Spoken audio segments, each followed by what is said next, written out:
अस्सलाम वालेकुम dear students, my name is professor Zuhaib Hussain and I am your physics teacher.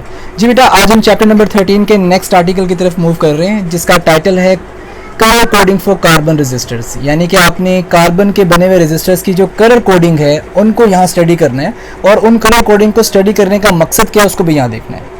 जी, आपके जो मोस्टली रेजिस्टर्स जो होते हैं वो हाई ग्रेड सिरेमिक मटेरियल के बने होते हैं, ठीक है, और उनके ऊपर एक थिन फिल्म चढ़ी होती है कार्बन की। दैट्स वाई उनको कार्बन रेजिस्टर कहा जाता है। तो जो इसकी जो डेफिनेशन है उसमें भी यही बात लिखी हुई, इसमें लिखा हुआ है it is a most common electronic equipment. इनको बहुत ज़्यादा इस्तेमाल किया जाता है आपके इलेक्ट्रॉनिक्स के अंदर। आप कोई भी इलेक्ट्रॉनिक्स का कोई भी सर्किट ओपन करें तो आपको ये ज़रूर मिलेंगे उसके अंदर। It consist of a high grade ceramic rod और कोन, ठीक है, on which a thin resistive film of carbon is deposited, ठीक है, जिसके ऊपर एक बारीक सी रेजिस्टिव कार्बन की लेयर चढ़ाई जाती है, जिसकी बुनियाद पर इसको कार्बन रेजिस्टर्स का नाम दिया जाता है, ठीक है।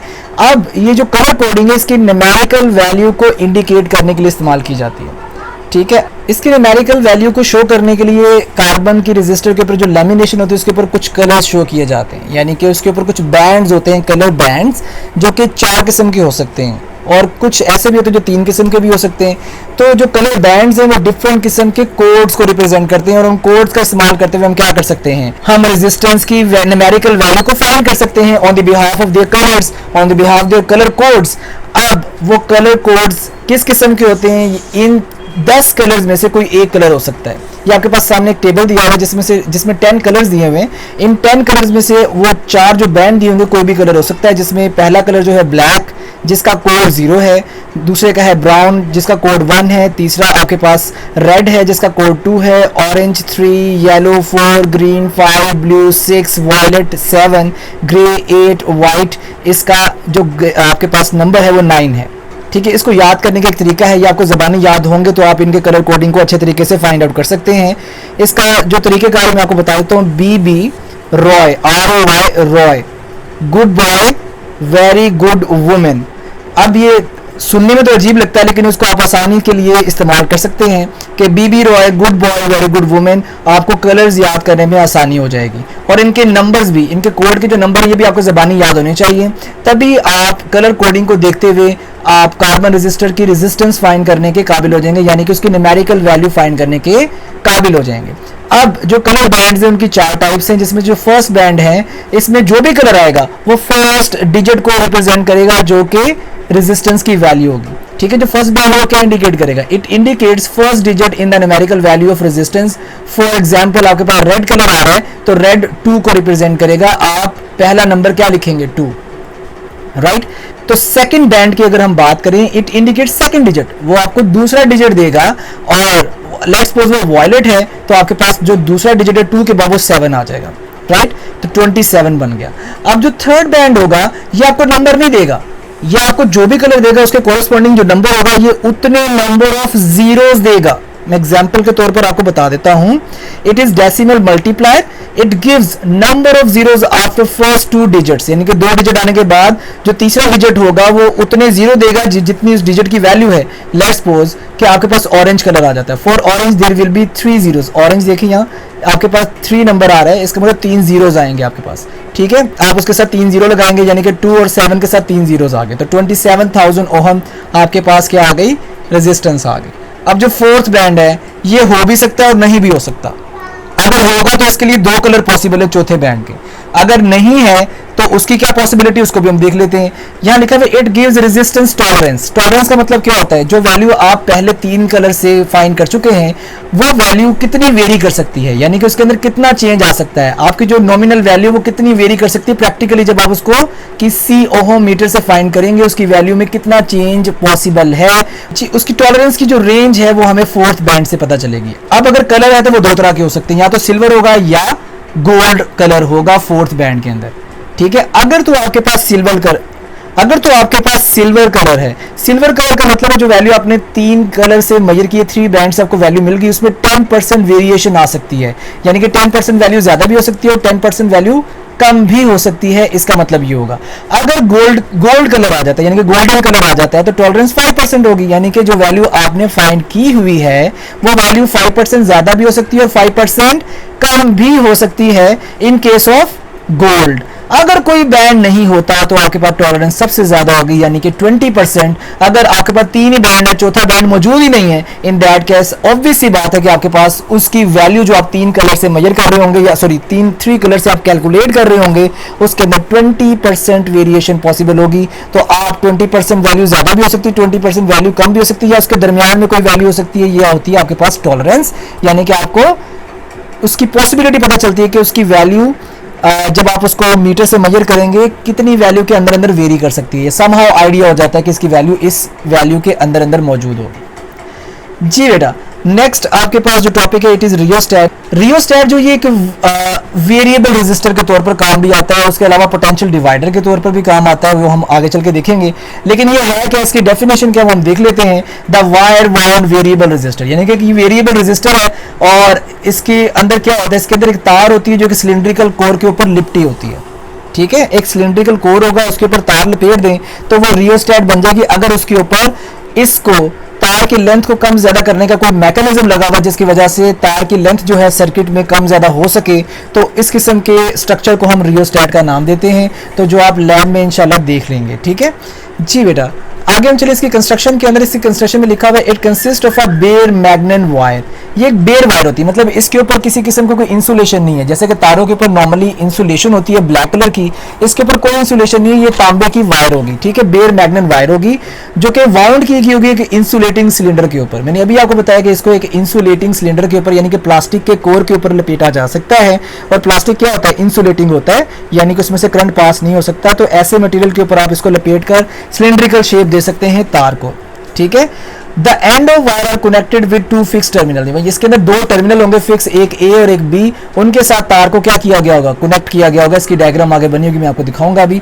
इसमें आगे लिखा हुआ a third terminal C is connected with a sliding contact. तीसरा जो आपके पास जो कनेक्शन होगा सी, वो एक स्लाइडिंग कॉन्टैक्ट के साथ कनेक्टेड होगा और वो स्लाइडिंग कॉन्टैक्ट उस तार के ऊपर मूवेबल होगा। ठीक है, which can move over the wire. अब उसकी मूव करने की वजह से तार की जो लेंथ है जो सर्किट में पार्ट प्ले कर रही होगी उसमें कमी भी हो सकती है, उसमें ज्यादा भी की जा सकती है। इट मींस तार की लेंथ कम ज्यादा होने से रेजिस्टेंस में क्या आ सकता है, चेंज आ सकता है। तो इस तरह से स्लाइडिंग कॉन्टैक्ट को मूव करवा के आप इसको एज वेरिएबल रेजिस्टर इस्तेमाल कर सकते हैं। अब जी बेटा, अब आपको इसकी साइड पे एक डायग्राम नजर आ रही होगी जिसके अंदर आप देख रहे हैं कि ये एक सिलेंडर है और सिलेंडर के अंदर सिलेंडर के ऊपर एक तार को लपेट दिया गया है और इसके 3 टर्मिनल ए बी सी आपको नजर आ रहे हैं, जिसमें ए और बी के दरमियान जो है वो वायर को लपेटा गया है। सी टर्मिनल स्लाइडिंग कॉन्टैक्ट के साथ मौजूद है और स्लाइडिंग कॉन्टैक्ट को क्या किया जा सकता है, वायर के ऊपर स्लाइड करके लेंथ को चेंज किया जा सकता है जो कि सर्किट के अंदर आ रही है, जिसकी वजह से सर्किट में आने वाली रेजिस्टेंस में भी क्या आ जाएगी, तब्दीली आ सकती है स्लाइडिंग कॉन्टैक्ट के मूव करने से। ठीक है, अब जो इसके यूजेस हैं, इसको एज वेरिएबल रेजिस्टर इस्तेमाल किया जा सकता है। रेजिस्टेंस के चेंज होने की वजह से इसको एज पोटेंशियल डिवाइडर भी इस्तेमाल किया जा सकता है। तो आप सबसे पहले देखने क्या जा रहे हैं कि इसको वेरिएबल रेजिस्टर के तौर पर कैसे इस्तेमाल किया जाता है। जी, वेरिएबल रेजिस्टर के तौर पर इस्तेमाल करने के लिए इसका जो आपके पास टर्मिनल ए है और जो टर्मिनल सी है, ठीक है, ये आप जरा गौर से देखिएगा। Rheostat acts as variable resistance. जी जरा गौर से देखिएगा, लिखा हुआ rheostat acts as a variable resistor when terminal A and the sliding contact C are connected.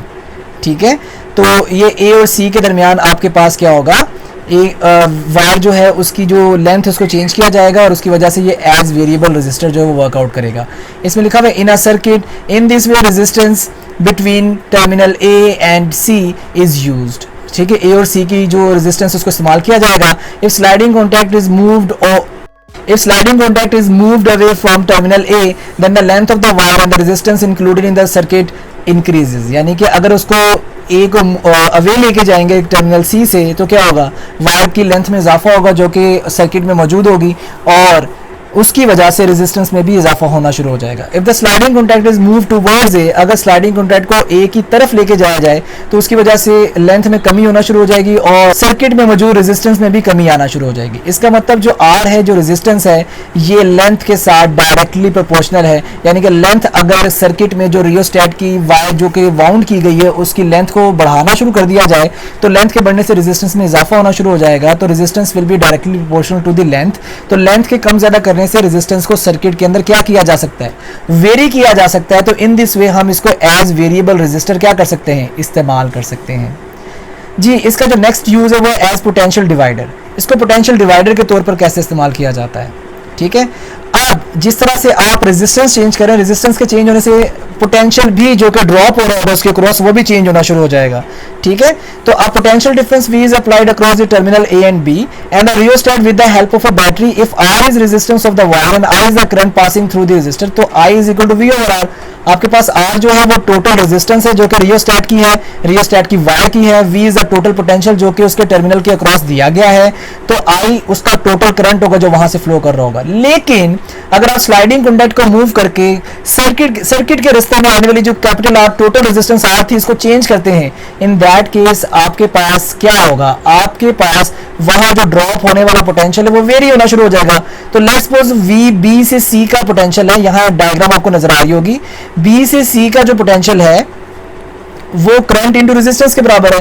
अब करंट की वैल्यू आपको पता है, टोटल करंट तो सीरीज में है, अगर आप B से C देखें और आगे C से A देखें तो जो आपके पास करंट गुजर रहा है वो सेम होगा क्योंकि सीरीज में कनेक्टेड है दोनों। अगर करंट सेम है तो करंट इंटू रेजिस्टेंस अगर करें तो B से C की जो रेजिस्टेंस है वो स्मॉल r से रिप्रेजेंट की जा रही है। अगर वो स्मॉल r से रिप्रेजेंट की जा रही है तो रेजिस्टेंस की जगह मैं स्मॉल r पुट करूं और करंट की जगह मैं टोटल करंट जो कि V ओवर R के इक्वल ये पुट करूं तो मेरे पास रीअरेंज करने से रिलेशन क्या आ जाएगा, वो रेजिस्टेंस जिसके क्रॉस आपने ड्रॉप लेना था उसको ऊपर लिया है मैंने, देखे जरा रीअरेंज किया, स्मॉल r ऊपर आ गया, टोटल रेजिस्टेंस जो कि सर्किट में मौजूद है वो नीचे लिख ली मैंने। तो आपके पास टोटल पोटेंशियल है जो V उससे मैंने मल्टीप्लाई कर दिया तो पोटेंशियल ऑटोमेटिकली टोटल रेजिस्टेंस के लिहाज से जो स्मॉल रेजिस्टेंस है उसके अंदर क्या हो जाएगा, डिवाइड हो जाएगा, वो B से C तक का पोटेंशियल आ जाएगा, जिसकी बुनियाद पर हम कह रहे हैं कि रियोस्टेट जो है उसके स्लाइडिंग कॉन्टैक्ट को मूव करवा के आप उसके क्रॉस ड्रॉप होने वाला जो पोटेंशियल उसको वेरी कर सकते हैं।